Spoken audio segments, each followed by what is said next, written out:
Your Eminence, Cardinal Gracious, the convention President Gul Kirpalani, all the distinguished dignitaries present here and in the audience, Mr. Walter Vera, Father D'Souza. It's indeed a pleasure to be here this morning. Very often my students ask me, what does a sheriff do? And what's the role of a sheriff?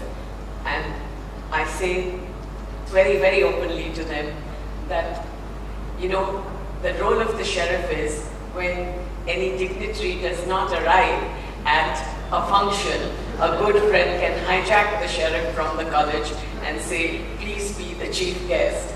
So I would say, but indeed, it's my pleasure to be here this morning because it's not every day that you get such an august audience to speak to. And when Gul Kirpalani rang me up just yesterday and said, can you do this for me this morning? I said, it will absolutely be my pleasure and it's an honor to invite me here. Thank you very much.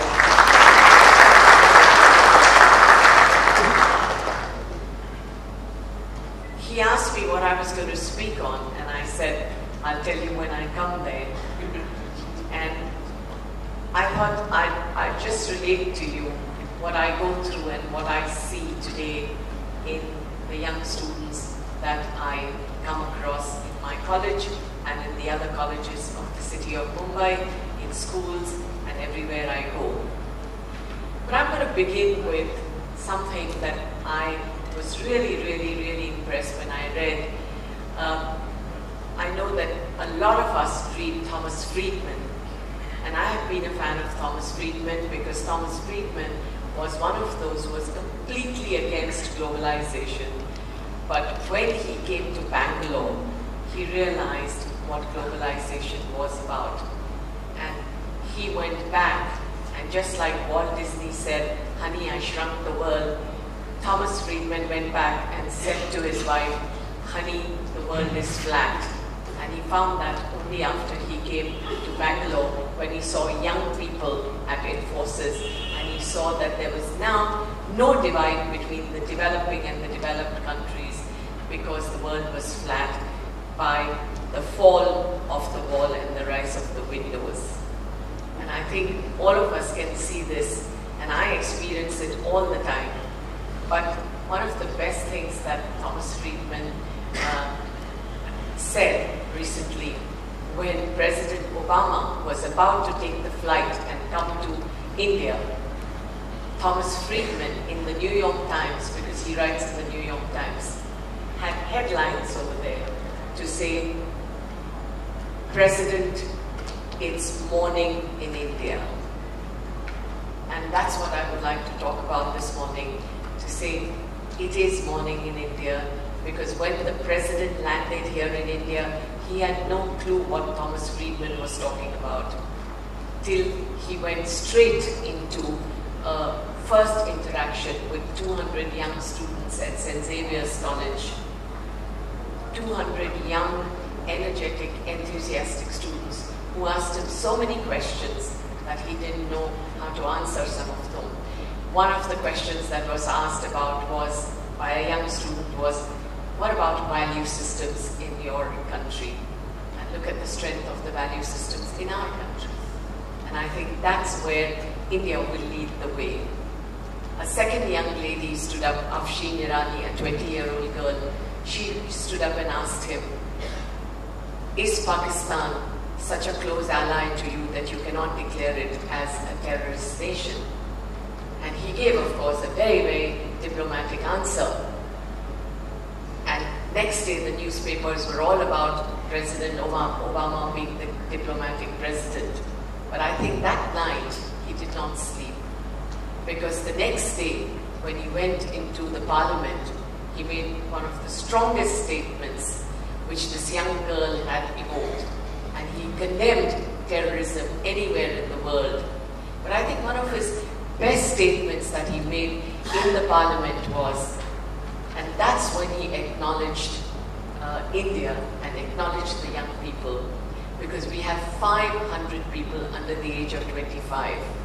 500 million people under the age of 25, 50% of our population. And so President Obama in the parliament in Delhi said that when the President of America speaks, you and I listen. But when the Prime Minister of India speaks, the whole world listens because it's morning in India.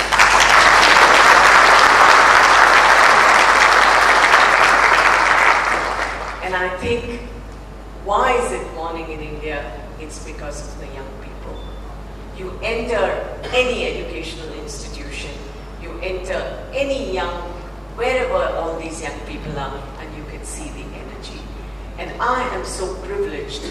I have to say that I really thank my mother, because when I graduated, did my Masters of Commerce at the Sydenham College, and I had a job offer from the principal of the college to become the lecturer, which I very much looked forward to. But just at that time, Hindustan Levers then, today it's Unilever, but then it was Hindustan Levers, 3 decades ago, was one of the largest multinationals, and very, very lucrative jobs, and everybody's dream to join that multinational. Just opened up their doors to a non-MBA, so a Master of Commerce could also apply. And I got very excited, and I applied for the job. And there were a 7, 8-tier interview system for 3 months. I had never studied so much as I had studied for that interview.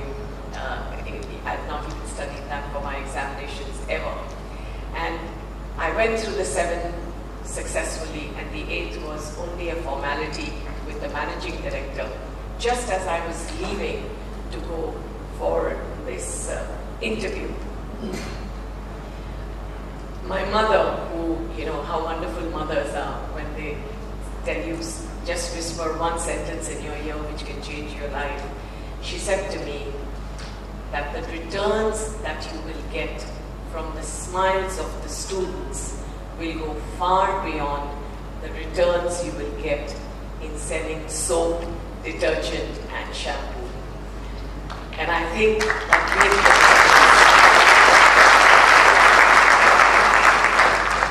and I became a teacher, and then a lecturer, a principal, and today a sheriff. And I think it's the smiles of my students who have brought me here. And it's amazing to see the energy today that we have in the country and in the youth that we have.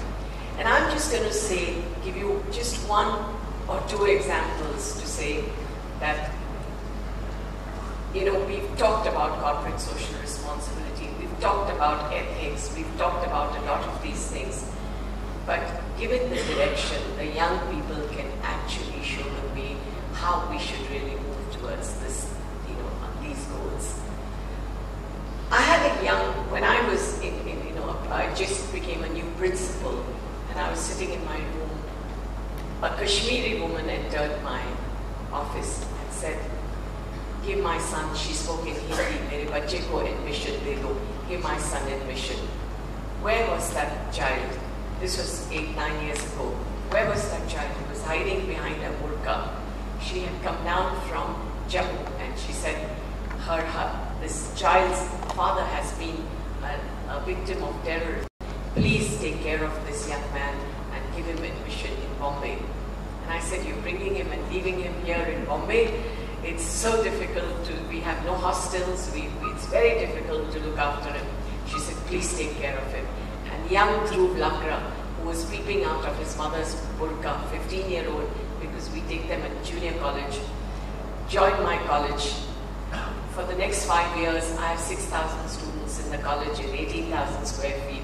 I lost him somewhere, would keep seeing his pink cheeks, which were fading because of the Mumbai pollution. And I would keep seeing this young man going through year after year. 5 years later, he gets amazing grades at the Bombay University examination, comes back, gets a job of an investment banker with a top company like Merrill Lynch.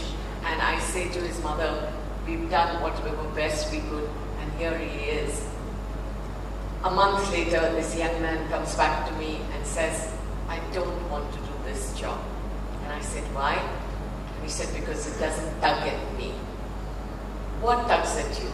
He says, I'm going to join Dasra, which is a street children's NGO.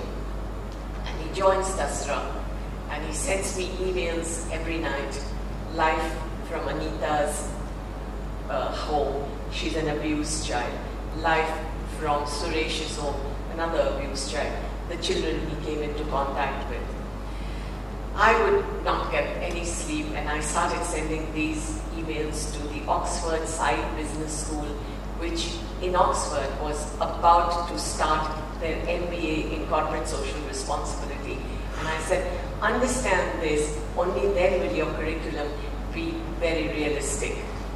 And when they started getting these emails from me, because I was helping them with their curriculum, they asked through Lakra to come there and do that, be the first student from India to do the first MBA in corporate social responsibility.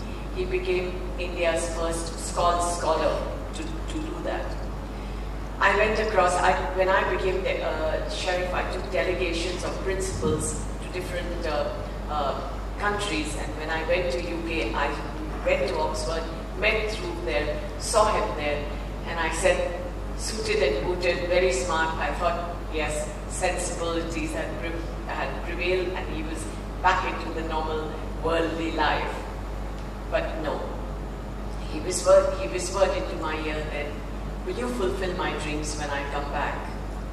And he came back, having done very well at Oxford, having topped the class. He came back, and what was his dream? He set up a business enterprise, normal, a profit-making organization, normal, a courier company. We've got many courier companies in the country, but this was a courier company with a difference. Young through Lakra set up Miracle Couriers, Miracle with a K, you can Google it and see, Miracle Couriers, which only employed the hearing impaired, which only employed the deaf. This is what that young man.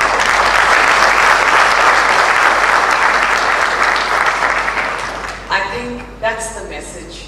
I think the message is all of us are entrepreneurs, but I think if India has to move ahead, we have to start looking at social entrepreneurship, profit models for social causes.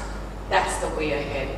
And I think when we are producing these young students in our colleges, we have to go far beyond the curriculum and touch their hearts and enlighten their minds to see that they have a greater responsibility than you and I had in our generation, because today the world is more complex, it's more dynamic, it's changing. Look at the technology growth that's taking place, and how can these young people make a difference? How can these young people bring innovative solutions? Good education is about bringing innovative solutions to the challenges that your country faces, the challenges that the world faces, and the challenges that you have all around you. How could a young Dhruv Lakra think of those deaf people and say that they are not only there for making candles, they can do good work. Today he has 33 young deaf people working for him, and Miracle Couriers is going from strength to strength. A profit model, but with a social cause. A young girl, Shweta Mandal, who walked into my office, and she said she would run the sheriff's helpline against domestic violence. And I said, who are you? And she said, I run an ambulance company, 1298.